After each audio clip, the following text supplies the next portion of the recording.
रहीम अस्सलाम वालेकुम रहमतुल्लाहि व बरकातुहू। एक बार फिर आप दोस्तों को वेलकम खुशामदीद करता हूँ, अपने तमाम देखने सुनने वाले को। आज की इस वीडियो में हम आपको सिखाएंगे, दिखाएंगे कि गोडी कैसे करते हैं मकई को काश्तकारी के बाद। तो ये सब जानेंगे और क्यों करते हैं, इसलिए कि मकई अच्छी तरह बड़ी हो और जानदार हो। और आइए देखते हैं कि गोडी किस तरह करते हैं। ये सब मुनाज़र हमारे साथ रहिए, हमारी वीडियो को मुकम्मल देखिएगा। आइए व्लॉग में देखते हैं।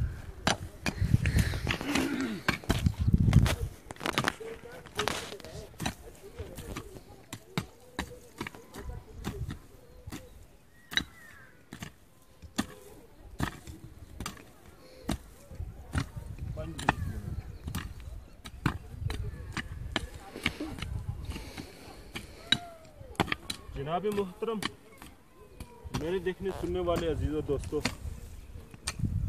टांडों को जो है मकई के, इनको निकालना नहीं है बिल्कुल खोद के, बल्कि इस तरीके से करने हैं कि बीच में बच्चे रहें और इनका बीज का खाली जगह जो है वो नरम हो जाए और बीच में जो घास उगता है मकई के अलावा फालतू वो भी सूख जाए और ये अच्छी तरह जानदार हों, जड़ अच्छी तरह पकड़ ले। गोडी करने के ये फायदे होते हैं इसको।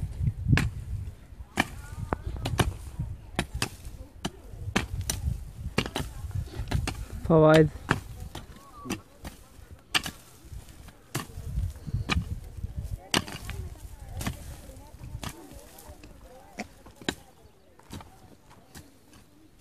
माजरत चाहूँगा मैं आपसे, आपको मकई की काश्त की वीडियो नहीं दिखा सका, मगर आपको एक लिंक डिस्क्रिप्शन में दे दूंगा किसी भी दोस्त के यूट्यूब चैनल का, उसको आप देख सकते हैं ये मकई की काश्तकारी भी कैसे की जाती है बैलों पे।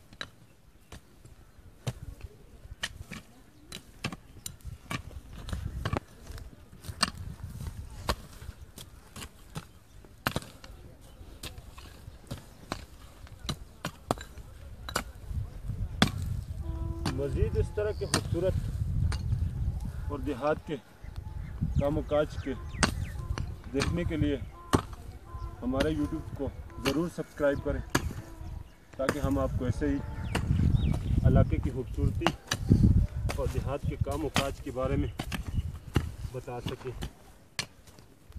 और अपनी राय का इजहार कीमती का हमारे साथ कमेंट्स बुक में कर सकते हैं। आपको देहात की किस तरह के वीडियोस पसंद आती हैं, फिर हम आपके लिए उस तरह की वीडियो लेकर आए।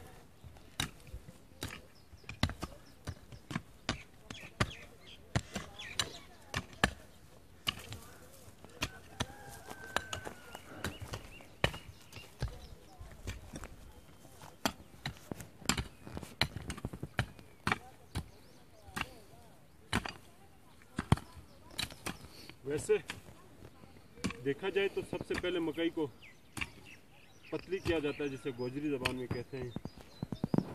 इसको ताली उखाड़ते हैं फासले ताड़ी, ये फासले फासले पर, मगर अभी ये बहुत छोटी है जिसकी वजह से हम इसको पहले ही गोडी कर रहे हैं और फिर बाद में इसको इसकी ताल करेंगे, ताड़ी उखाड़ करेंगे।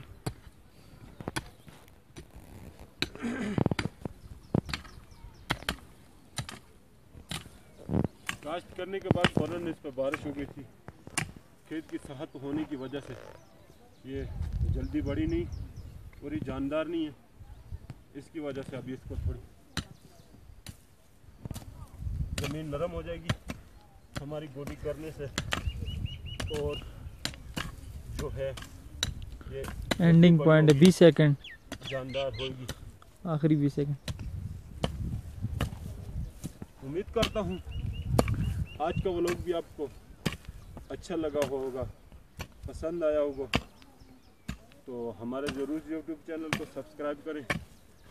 इंशाल्लाह नेक्स्ट वीडियो में आपको फसल के मकई के बारे में जानकारी होती हो रहेगी आगे जैसे जैसे इस पे कामकाज होगा।